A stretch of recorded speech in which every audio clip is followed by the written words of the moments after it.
Welcome back to the channel, Patriots. Today we are tackling a topic that gets the polymer-frame purists riled up every single time. I hear the guys at the local range talking trash constantly.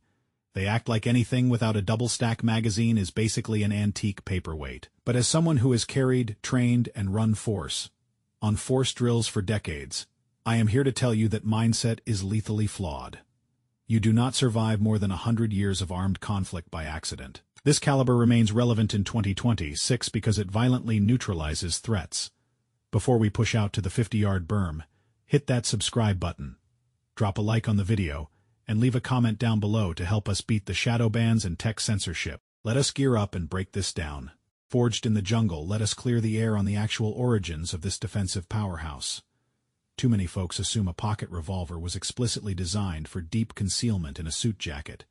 That completely ignores the bloody history behind this cartridge. Back in the Philippine-American War, U.S. troops were carrying the .38 long Colt, and it proved to be a catastrophic liability. They were shooting highly motivated insurgents who literally absorbed the impacts and kept swinging their machetes. The military desperately needed a projectile that would actually anchor a human target. Armorers took the existing brass, stretched it out, and dumped a significantly larger powder charge inside. That engineering pivot birthed the law enforcement titan. From the rum-running days of the 1920s all the way to the crack epidemic of the 1980s, this was the ultimate patrol weapon. Picking up a classic Smith & Wesson Model 10 means gripping a piece of ordnance designed to dominate lethal force encounters. It was engineered for warfare, period. The pocket artillery walk into any high-end gun shop today. You are going to spot a Smith & Wesson 642 right next to the latest SIG 365. And those wheel guns are still flying off the shelves. The reason is pure, unfiltered geometry. A revolver features sweeping, organic lines that naturally contour to the human waistline. It lacks the sharp, blocky edges that aggressively print through a t-shirt. But the true tactical supremacy shines in extreme close quarters. Nobody is packing a 5-shot wheel gun to do a dynamic raid on a hostile stronghold. You carry it for that terrifying moment when a predator is physically on top of you. I have run vehicle defense classes where we simulate a grappling fight in the driver's seat. If you end up in a ground fight, pressing a semi-auto into a ribcage can push the slide out of battery. A frantic grapple can easily strip your magazine onto the pavement. A snub, nose wheel gun completely bypasses those catastrophic malfunctions.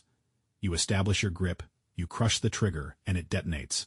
Pushing the pressure if you base your opinion entirely on generic mass-produced target ammunition.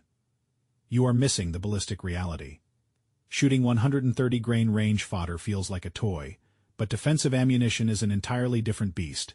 We are talking exclusively about +P capability. Standard loads hover around 17,000 psi, stepping up to +P violently spikes that chamber pressure closer to 20,000 psi.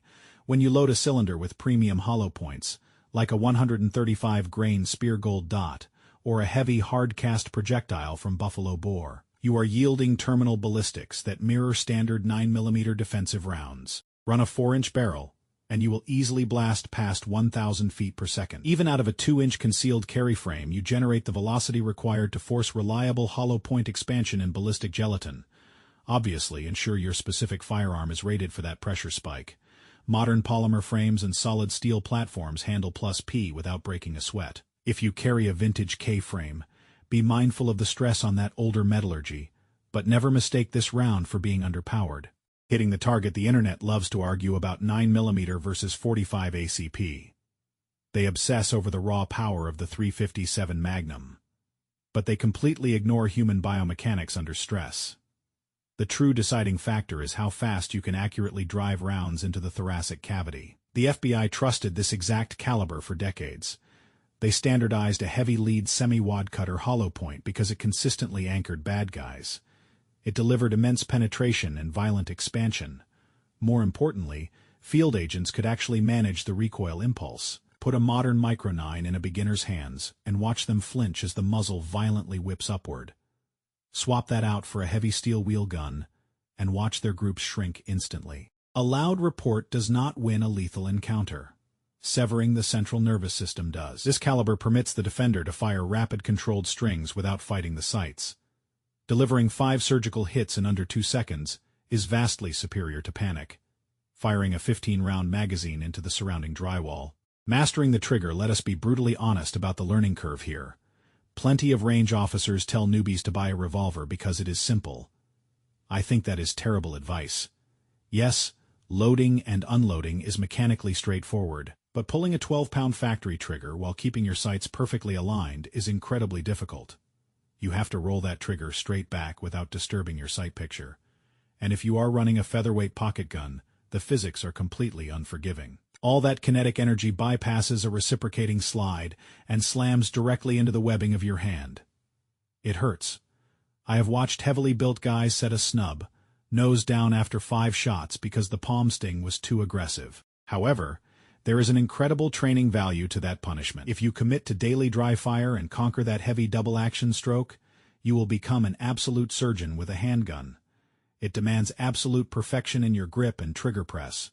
It will highlight every micro-flinch in your technique. Master a heavy double action, and you will become a surgical shooter with any platform on Earth.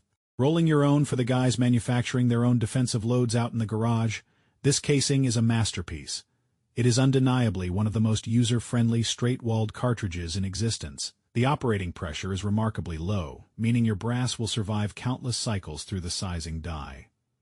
I have batches of brass that have been through the press dozens of times and still seat a bullet perfectly. You can completely customize your performance matrix. Drop a microscopic powder charge under a 148-grain wad cutter, and you have a laser-accurate load that feels like a .22 long rifle. Or you can pack it full of slow-burning powder and safely emulate the lower threshold of a .357 Magnum. It is an incredibly safe cartridge for teaching new reloaders. There is zero feed ramp geometry to worry about. The projectile makes a clean jump directly into the forcing cone. If you want to understand the science of internal ballistics, this is your starting line. The bottom line as we evaluate our tactical options in May of 2026, we have to ask the hard question. Is it time to retire this classic cartridge? Not a chance. There is a profound reason you still see undercover vice cops carrying a J-frame as their primary backup. There is a reason citizens trust it on their nightstand. It is a mechanical failsafe designed for the worst day of your life. It ignores compromised firing grips. It ignores pocket lint and debris. When you need it to detonate, it delivers every single time you pull the trigger. In a culture obsessed with optic, ready polymer guns that require a flawless grip to function, the 38 Special stands alone as the undisputed king of reliability. When I am operating in a non-permissive environment, a wheel gun is what goes into my waistband. Not for the nostalgia factor, because I am willing to bet my life on that steel. When the fight comes to you, absolute reliability is the only metric that keeps you breathing. If you still respect the combat legacy of the wheel gun, sound off in the comments section. I want to know exactly what you are carrying in your cylinder. Are you running modern defensive technology like Horn, a D-critical defense? Or are you keeping it raw with traditional heavy lead wad cutters? If you pulled some real tactical value out of this breakdown, do me a massive favor. Hit that like button to support the channel. Smash subscribe so you are notified the second our next video drops. And send this link to that friend who still claims revolvers belong in a museum.